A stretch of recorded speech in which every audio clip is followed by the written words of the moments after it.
नमस्कार दोस्तों, स्वागत है आपका एक बार फिर से आज के इस वीडियो लेक्चर में। दोस्तों आज के वीडियो में हम कवर करने वाले हैं जीके और जीएस से संबंधित महत्वपूर्ण एमसीक्यू जो कि सभी कॉम्पिटिटिव एग्जाम की दृष्टि से महत्वपूर्ण हो सकते हैं। अगर आप किसी भी प्रकार के वनडे एग्जाम की तैयारी कर रहे हैं तो ये वीडियो आपके लिए बहुत ही महत्वपूर्ण हो सकता है। तो बिना देरी के वीडियो को शुरू करते हैं। चलिए, पहला क्वेश्चन है, अनुसूचित जाति और अनुसूचित जनजाति अत्याचार निवारण अधिनियम 1989 को कब लागू किया गया। दोस्तों ऑप्शन देख लेते हैं। ऑप्शन नंबर ए है 1 जनवरी 1990, ऑप्शन बी में दिया गया है 30 जनवरी 1990, क्या है 11 जनवरी 1989 और ऑप्शन डी है 12 जनवरी 1989। दोस्तों अगर हम करेक्ट आंसर की बात करते हैं तो यहाँ पर अनुसूचित जाति और अनुसूचित जनजाति अत्याचार निवारण 1989 को 30 जनवरी 1990 को लागू किया गया था, यानी राइट आंसर हमारा ऑप्शन नंबर बी हो जाएगा। आगे बढ़ते हैं। चलिए अगला क्वेश्चन आ जाता है, यदि कोई व्यक्ति अस्पृश्यता के आधार पर किसी व्यक्ति को किसी अस्पताल, औषधालय या फिर शिक्षा संस्थान में प्रवेश करने से इनकार करता है तब वह सिविल अधिकार संरक्षण अधिनियम 1955 की किस धारा के अंतर्गत दंडनीय है। दोस्तों बात करते हैं सिविल अधिकार संरक्षण अधिनियम 1955 की। तो इसमें अगर कोई भी व्यक्ति किसी भी शैक्षणिक संस्थान या फिर अस्पताल या फिर सरकारी जगह पर जाने से इनकार करता है या फिर वहां रोक लगाता है तो उस पर किस धारा के अंतर्गत उसे सजा दी जा सकती है या फिर उसे दंडनीय किया जा सकता है। राइट आंसर हो जाएगा ऑप्शन नंबर बी, यानी धारा 5 के अंतर्गत तो वह दंडनीय अपराध माना जाएगा, जिसमें सिविल अधिकार संरक्षण अधिनियम की धारा 5 के अनुसार यदि कोई व्यक्ति अस्पृश्यता के आधार पर किसी व्यक्ति को किसी अस्पताल, औषधालय या फिर शिक्षा संस्थान में प्रवेश से इनकार करता है तो इस कृत्य के लिए यह अधिनियम 1 से 6 माह की सजा एवं 100 से 500 रुपये का जुर्माना लगा सकता है। चलिए अगला क्वेश्चन आ जाता है, ब्रिटिश भारत में सांप्रदायिक प्रतिनिधित्व की व्यवस्था निम्नलिखित में से किस अधिनियम द्वारा की गई थी। ऑप्शन ए है भारतीय कौंसिल अधिनियम 1892, ऑप्शन नंबर बी है मिंटो मार्ले सुधार 1909, ऑप्शन सी है मॉन्टेग्यू चेम्सफोर्ड सुधार 1919 और ऑप्शन डी है भारत शासन अधिनियम 1935। दोस्तों अगर हम सांप्रदायिक प्रतिनिधित्व की बात करते हैं तो मार्ले मिंटो सुधार के द्वारा यानी मार्ले मिंटो 1909 के द्वारा ब्रिटिश भारत में सांप्रदायिक प्रतिनिधित्व की व्यवस्था की गई थी। अर्थात पहली बार मुस्लिम समुदाय के लिए पृथक प्रतिनिधित्व का उपबंध किया गया था। इसके अंतर्गत मुस्लिम सदस्यों का चुनाव मुस्लिम मतदाता ही कर सकते हैं, ऐसा इसमें अनुबंध किया गया था। मार्ले मिंटो सांप्रदायिक निर्वाचन के जनक के रूप में जाना जाता है, यानी इस क्वेश्चन के राइट आंसर की अगर हम बात करते हैं तो ऑप्शन नंबर बी हमारा एकदम करेक्ट हो जाएगा, यानी मार्ले मिंटो सुधार द्वारा ब्रिटिश भारत में सांप्रदायिक प्रतिनिधित्व की व्यवस्था की गई थी। नेक्स्ट देखते हैं। चलिए, हिंदू विधवा पुनर्विवाह अधिनियम किस वर्ष पारित हुआ। दोस्तों हम बात करते हैं हिंदू विधवा पुनर्विवाह की, तो ये 1856 को लागू किया गया था, यानी ऑप्शन नंबर ए हमारा एकदम करेक्ट आंसर हो जाएगा। दोस्तों ईश्वर चंद्र विद्यासागर के अथक प्रयासों के फलस्वरूप हिंदू विधवा पुनर्विवाह अधिनियम 25 जुलाई 1856 को पारित हुआ था। नेक्स्ट, औद्योगिक केंद्र बानसोर मध्य प्रदेश के किस जिले में स्थित है।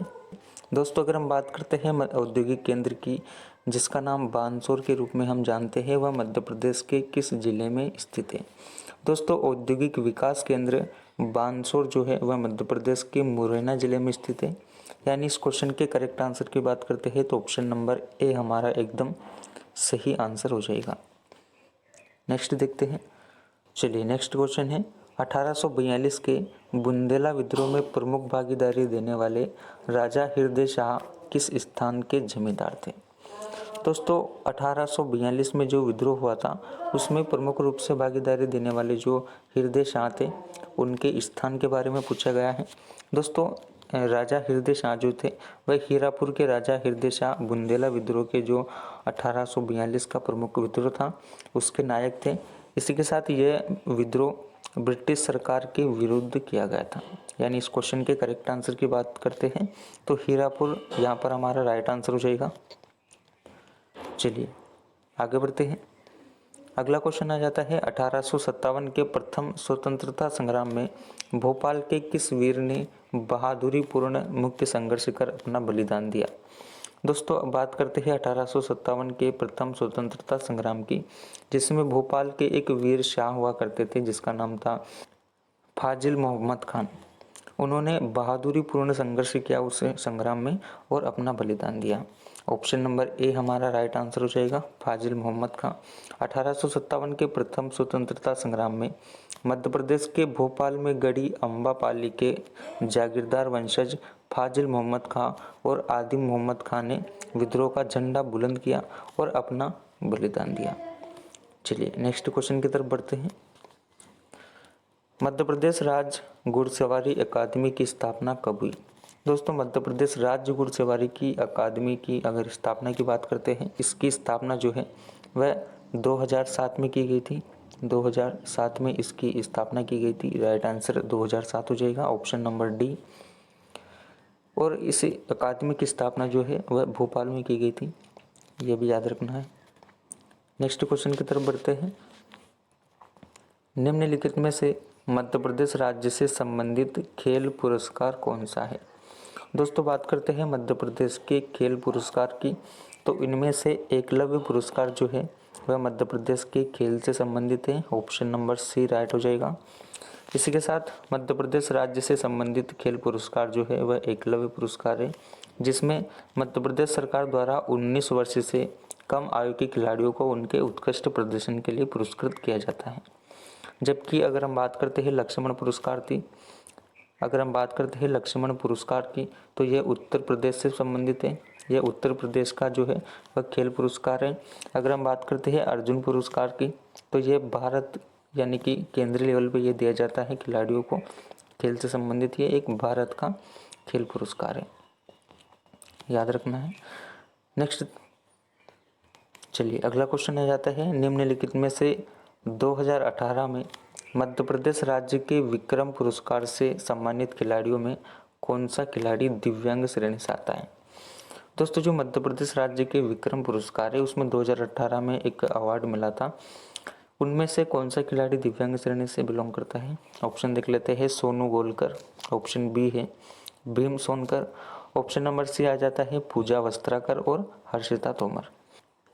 दोस्तों राइट आंसर की अगर हम बात करते हैं तो यहाँ पर सोनू गोलकर हमारा एकदम राइट आंसर हो जाएगा। खंडवा के दिव्यांग क्रिकेटर सोनू गोलकर को वर्ष 2018 के मध्य प्रदेश राज्य के विक्रम पुरस्कार से इन्हें सम्मानित किया गया था, जो कि दिव्यांग श्रेणी से है।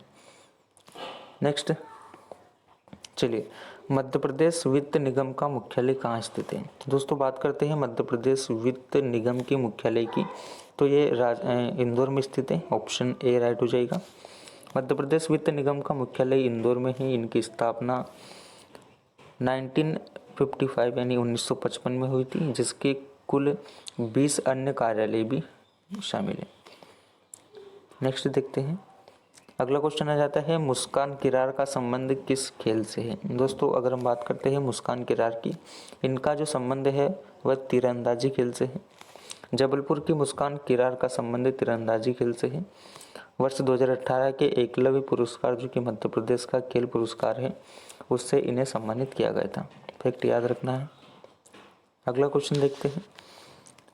मानव सभ्यता के विकास की कहानी दर्शाने वाला देश का सबसे बड़ा संग्रहालय इंदिरा गांधी मानव संग्रहालय कहाँ स्थित है। दोस्तों अगर हम बात करते हैं इंदिरा गांधी मानव संग्रहालय की, राइट आंसर हो जाएगा ऑप्शन नंबर ए, यानी ये संग्रहालय जो है भोपाल में स्थित है। इंदिरा गांधी मानव संग्रहालय भोपाल में स्थित है, जो मानव सभ्यता के विकास की कहानी प्रदर्शन करने वाला एकमात्र सबसे बड़ा संग्रहालय है। फैक्ट को याद रखना है। अगला क्वेश्चन है मध्य प्रदेश में राज्य निर्वाचन आयोग के गठन के पश्चात कितनी बार पंचायत के आम निर्वाचन हो चुके हैं। दोस्तों मध्य प्रदेश राज्य निर्वाचन का गठन जो है वह 1994 को हुआ था। 1994 को हुआ था। इसके बाद से मध्य प्रदेश में कितनी बार अभी तक आम चुनाव हो चुके हैं। राइट आंसर हो जाएगा अभी तक कुल 6 बार आम चुनाव हो चुके हैं। मध्य प्रदेश राज्य निर्वाचन गठन हमने देख ही लिया, 1994 को हुआ था। वर्ष 1994 से 2023 तक अभी तक कुल कितने चुनाव हुए हैं? 6 चुनाव अभी तक हो चुके हैं। इसमें जो पहला चुनाव हुआ था वह 1994 को हुआ था। दूसरा चुनाव 1999 से 2000 के बीच हुआ था। तीसरा चुनाव जो है वह 2004 से 5 के बीच हुआ था। और चौथा चुनाव 2009 से 10 में हुआ था। और पांचवा चुनाव हुआ था 2014 से 15 में। और अभी छठवां चुनाव हुआ है 2022-23 में, पंचायत चुनाव। याद रखना है। अगला देखते हैं, प्राचीन भारत का इतिहास ऋग्वैदिक पणी किस वर्ग के नागरिक थे? ऑप्शन देख लेते हैं, पुरोहित, लोहार, स्वर्णकार या फिर व्यापारी। दोस्तों, ऋग्वैदिक पणी व्यापारी वर्ग के नागरिक थे। राय के मतानुसार पणी शब्द का अर्थ है पण, जिसका सामान्य अर्थ होता है विनिमय। Option number D right answer हो जाएगा। आगे बढ़ते हैं। अगला क्वेश्चन आ जाता है, पुस्तक सत्यार्थ प्रकाश के लेखक कौन थे? दोस्तों, बात करते हैं एक पुस्तक की जिसका नाम है सत्यार्थ प्रसाद, उसके लेखक की बात की गई है। दोस्तों, राइट आंसर हो जाएगा स्वामी दयानंद सरस्वती द्वारा इस पुस्तक की रचना की गई थी, जो मूल भाषा हिंदी में रचित है।